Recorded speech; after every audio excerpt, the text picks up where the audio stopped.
top 5 bits of advice I could give prospective tenants when they are doing viewings for a property to rent.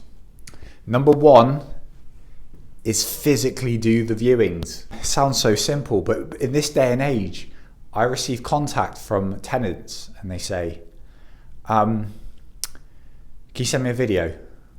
Okay, I appreciate. Some tenants are based in another country, they're based remotely, they can't. But those that physically come to do the viewing, I always say you have to do the trench work, make time, physically go and see the properties, because then that's only how you really are able to compare and make the right informed decision. It also shows to the agent that you're serious and you're making an effort and you really want to rent somewhere. Number 2 is be nice to the agent.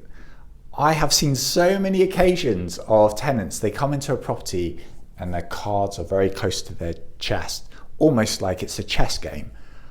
I just want to show you the property. I don't actually personally say much on a viewing. I let the person go and explore. I don't really have much to sell. It's the actual property itself. Please go and explore the property, pull the drawers open, open the cupboards and really get to see the property. But just be nice to the agent. I appreciate you might want to ask questions, but sometimes you get prospective tenants, you feel like they're being overcomplicated and trying to be clever clogs, and it comes across and it just makes potentially a tenant look slightly shrewd. And as us agents, we're watching your personal behavior and we're wondering, will you be a nice tenant for our landlord? Number 3, be forthcoming with information. Yes, us agents are curious people, and we've also been around the block. We've done many repetitions of tenancies, seen lots of tenants come and go, and we do start to get experience in identifying potentially good prospective tenants. So if we ask you some simple questions like, why are you moving?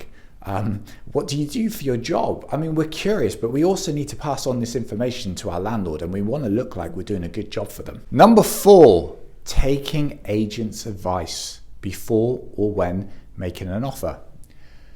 Believe it or not, us agents are on your side as well. We see the tenant as the customer. Yes, the landlord is the client, but ultimately we want to bridge both parties together. We want to make the deal. And if we see that you're a nice tenant and you have nice attributes and qualities as a tenant, we want to try and help you in the property. But we have to be balanced and we have to be seen to be making an educated offer. If you go in too aggressive, you shape a view, a perspective on you as a person from the landlord, by the landlord. We don't want to do that. We want you to come across nice and appealing, but we understand that you want to try and get perhaps more appealing, attractive terms for yourself. So listen to the agent. We can give you some knowledge on how many viewings have happened, any recent offers. And we as an agent, we just tell it straight as it is. So please just take our advice and hopefully we can bring it all together. And finally, number 5, it's a bit of etiquette when you're on a viewing. A lot of viewings that we do, we have existing tenants still residing in a property and they'll be moving out in due course, 3 weeks, 4 weeks, 6 weeks. I always appreciate if a prospective tenant doing a viewing with me would turn to me and ask, may I make a video of the property? I know we live in an era of iPhones, we can just whip them out. But if a tenant's still living there and we're going to be potentially filming their stuff, we should ask them. So please always allow for the opportunity for the agent to ask the existing tenant, and let's be prepared that they may say no. Finally, a bit of etiquette is asking to use the toilet on a viewing. Now, if we've had a property which has just been redeveloped, the builders have been in, it's still looking dusty, I would say it's probably okay to use the toilet. I will always check the flush to make sure it's in action. But if we have had a property that's just been professionally cleaned, the old tenants left, they've paid money to professionally clean it, to respectfully return it, it's a bit more difficult then to be able to use the toilet. And us as agents have to politely decline that.